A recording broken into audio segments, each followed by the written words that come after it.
अध्यात्म विज्ञान, नई दृष्टि, नई खोज। देखिए, सुनिए और समझिए। अध्यात्म विज्ञानी पूज्य स्वामी श्री कमलेशानंद जी के निर्देशन में सनातन सत्य का अनुसंधान कर जीवन को प्रकाशित करें। संस्कार का अर्थ होता है अच्छे गुण, अच्छे नियम, अच्छी बातें। ये संस्कार बचपन में माता पिता में से माता होती है, वो बच्चे की पहली पाठशाला होती है, और माँ के संस्कार जीवन में स्थायी होते हैं। वो माँ संस्कार पहले दिया करती थी, पिता भी देता था, और इस तरीके से बच्चा बहुत सी बातें सीखता था। और माता पिता के व्यवहार से, पति पत्नी के दिव्य व्यवहार से भी बच्चे संस्कार सीखते थे, क्योंकि बच्चा जो होता है वो कॉपिंग पावर वाला होता है, वो देखता है, उसकी कॉपी जल्दी करता है।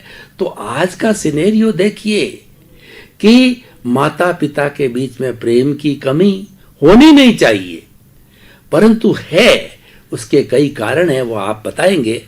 तो उसका प्रभाव बच्चे पर पड़ता है। माता पिता लड़ते हैं, माता पिता में ईगो है, एक दूसरे के प्रति कहता है कि मैं ज्यादा कमाती हूं, वो कहता है कि मैं ज्यादा कमाता हूं, तो बच्चा भ्रमित हो रहा है। आज इस कारण भी संस्कार बिगड़ रहे हैं।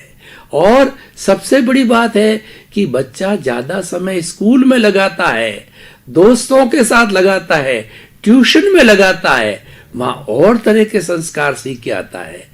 तो आप कोई ऐसा फार्मूला बताइए खास तौर से बच्चों के लिए, क्योंकि संस्कार की सबसे बड़ी जो भूमि होती है, समय होता है, वो बचपन होता है। तो बचपन किस तरीके से अच्छा बने, संस्कारित बने, उसके लिए आप उपदेश कीजिए। धन्यवाद प्रश्न के लिए। सबसे बड़ी बात क्या है, हम संस्कार की बात करते हैं, और संस्कार के अंदर खास करके बच्चे या तो बचपन इम्पोर्टेंट है। हम अपने जीवन में बचपन को कैसे संस्कारी बनाएं, सभ्यता वाला, मर्यादा वाला बनाएं, ज्ञान सबर बनाएं, प्रेम और मैत्री वाला बनाएं, एजुकेटेड बनाएं, सभ्यता वाला बनाएं, कैसे बनाएं। तो पहले ज़माने के अंदर जो गुरुकुल की जो व्यवस्था थी, इसमें बहुत सारे अच्छे संस्कार दिए जाते थे, और गुरुकुल के अंदर 25 साल तक ब्रह्मचर्य का पालन करना है। मगर ब्रह्मचर्य का पालन वो बड़ी बात नहीं थी, क्योंकि इस प्रकार का एनवायरनमेंट था कि वहाँ विषय वासना की कोई बात ही नहीं थी। हर व्यक्ति अपना परिश्रम करते थे, पढ़ते थे, तो उसमें न केवल एजुकेशन देते थे, मगर रिद्धि सिद्धि साधना, तप जप, जीवन जीने की कला, ये सब कुछ सिखाई जाती थी बच्चे को भी और बच्चे को भी। पर बच्चे को कैसे परिवार, घर को सजाया जाता है और संस्कार दिया जाता है, रसोई कैसे बनाई जाती है, एक दूसरे के साथ कैसे एडजस्ट हो सकता है, बच्चे को संस्कार किसे दिया जाता है, पति को कैसे खुश किया जाता है, और परिवार के अंदर कोई झगड़ा होता है तो कैसे उसको शांत किया जाता है, ये सब संस्कार लेडीज़ को दिया जाता था। और जेंट्स को विद्या, साधना, कला, धर्म, मैत्री, ये सिखाया जाता था, ताकि उसको पैसा कमाना, समाज को चलाना, और आफत में, मुश्किल में खड़े होकर पूरी मक्कमता से इस अवस्था को सामना करना है, घबराना नहीं है, डरना नहीं है।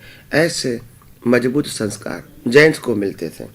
और पति और पत्नी, लेडीज और जेंट्स दोनों जब समाज में पावरफुल होते हैं तो वो समाज महान बनते थे, मगर दोनों का रोल अलग अलग था। आज क्या हो गया, दोनों का रोल एक हो गया। पति और पत्नी दोनों कहते हैं हम दोनों पढ़ेंगे, हम दोनों जॉब करेंगे, हम दोनों जॉब करने के लिए बाहर जाएंगे, अपनी तरह जिएंगे, अपनी तरह कार लाएंगे, अपनी तरह व्हीकल लाएंगे, अपनी पसंद का कपड़ा पहनेंगे, और अपनी पसंद का परिचय बनाएंगे, अपनी पसंद का बाहर का खाना खाएंगे, अपनी पसंद से घूमेंगे। तो ये जो एकता की भावना थी वो धीरे धीरे पैसे के माध्यम से टूट गई। लोग समझते पैसे से सब कुछ कर सकते, नहीं, ये बात गलत है। पैसा जीवन जीने का साधन है, वो मैं मानता हूँ, मगर पैसा ही जीवन नहीं है।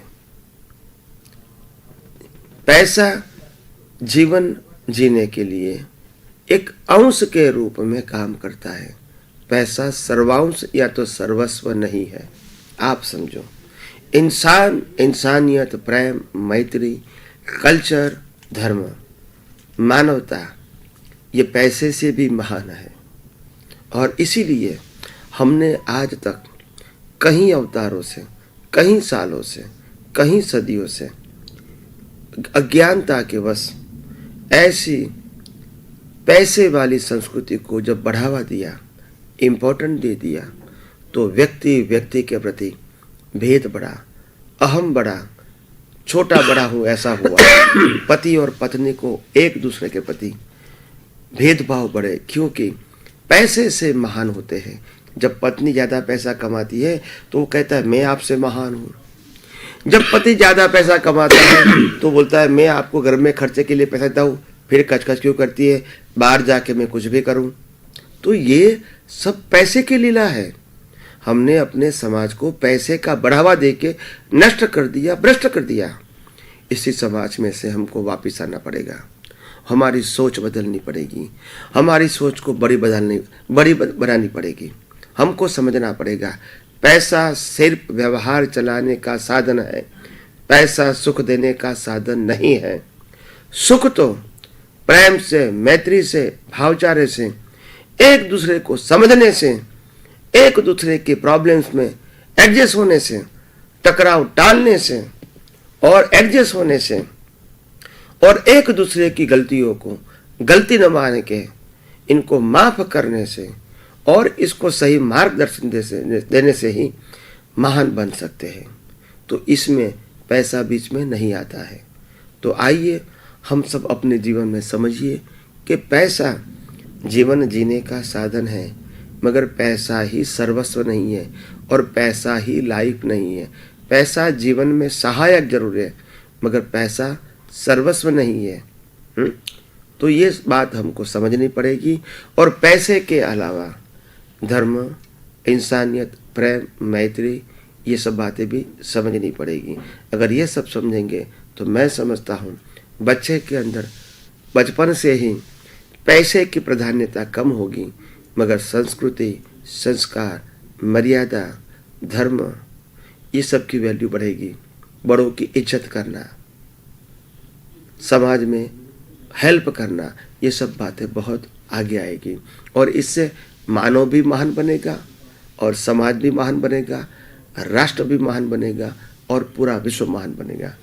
तो आइए हम सब इस बातों को अच्छी तरह गौर से समझने की कोशिश करें।